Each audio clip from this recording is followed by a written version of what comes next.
क्या वर्ल्ड की सबसे पुरानी यूनिवर्सिटी नालंदा है, कैलिफोर्निया है, ऑक्सफोर्ड है, हार्वर्ड है? तो मेरा जवाब होगा नहीं। वर्ल्ड की सबसे पुरानी यूनिवर्सिटी है तक्षशिला। मेरा नाम है राहुल, आप सबका स्वागत है मेरे चैनल में। आइए आज जानते हैं तक्षशिला यूनिवर्सिटी के बारे में। उससे पहले आप चैनल पर नए हैं तो लाइक करिए, सब्सक्राइब करिए, शेयर करिए। तो आइए जानते हैं वर्ल्ड की ओल्डेस्ट यूनिवर्सिटी तक्षशिला के बारे में। तक्षशिला जो दो शब्दों से मिलकर बना है, तक्ष और शिला।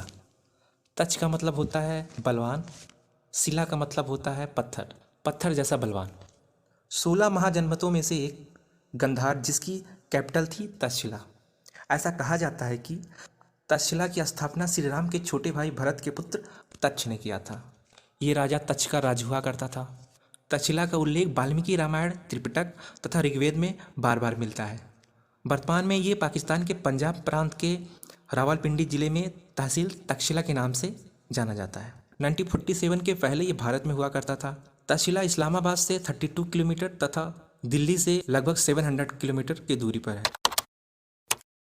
तक्षशिला के पाठ्यक्रम में 64 कोर्सेज थे, जिनमें से आयुर्वेद, धनुर्वेद, व्याकरण, दर्शन शास्त्र, गणित, विज्ञान, ज्योतिषी, गणना, सर्प विद्या, तंत्र शास्त्र, संगीत, नृत्य तथा चित्रकला का मुख्य स्थान था। यहाँ प्रवेश लेने की मिनिमम एज 16 ईयर थी। एक खासियत यहाँ थी जो इसको नालंदा यूनिवर्सिटी से अलग करता था। यहाँ शिक्षा प्राप्त करने पर डिग्री नहीं दी जाती थी। इससे यह पता चलता है कि यहाँ की शिक्षा नॉलेज को ज़्यादा प्रेफर करती थी। यहाँ डिग्री सेकेंडरी थी। यहाँ पर भारत, श्रीलंका, ग्रीक, चाइना, आज के यूरोप, सीरिया के स्टूडेंट पढ़ने आते थे। तक्षशिला यूनिवर्सिटी में लगभग 10,000 के आसपास स्टूडेंट पढ़ते थे।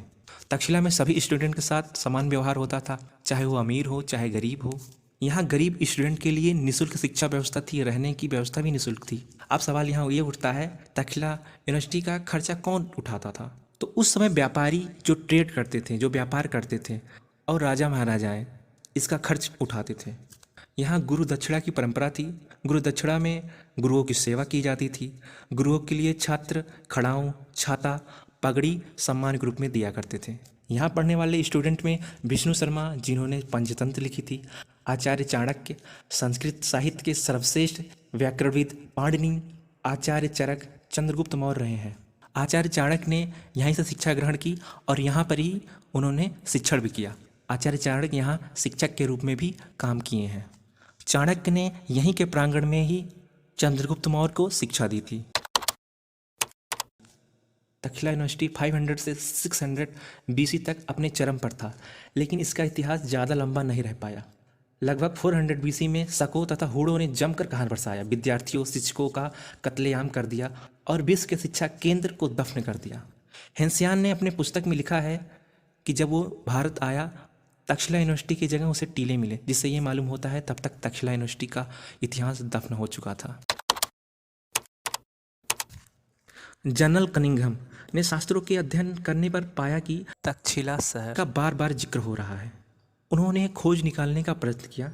1912 के आसपास उनको थोड़ी बहुत सफलता मिली, किंतु भारतीय पुरातत्व विभाग के नेतृत्व में सर जॉन मॉनसन ने खुदाई करवाई और वहाँ यूनिवर्सिटी के अवशेष प्राप्त हुए। और खुदाई पूरी तरह से कराने के बाद वहाँ शहर के साथ साथ एक यूनिवर्सिटी, एक सिविलाइजेशन का पता चला। 1980 में यूनेस्को ने इस वर्ल्ड हेरिटेज साइट के रूप में घोषित किया। आज भी तक्षशिला यूनिवर्सिटी पाकिस्तान में टूरिज्म में सबसे ऊपर आता है। पाकिस्तान आने वाले टूरिस्ट का सबसे बड़ा संख्या तक्षशिला जरूर जाता है। ये रहा हमारे तक्षशिला यूनिवर्सिटी का गौरवपूर्ण इतिहास। ऐसे ही नॉलेजेबल वीडियो के लिए बने रहें। चैनल को लाइक करिए, सब्सक्राइब करिए, शेयर करिए। अपना ध्यान रखिए। मिलते हैं अगले वीडियो में। धन्यवाद।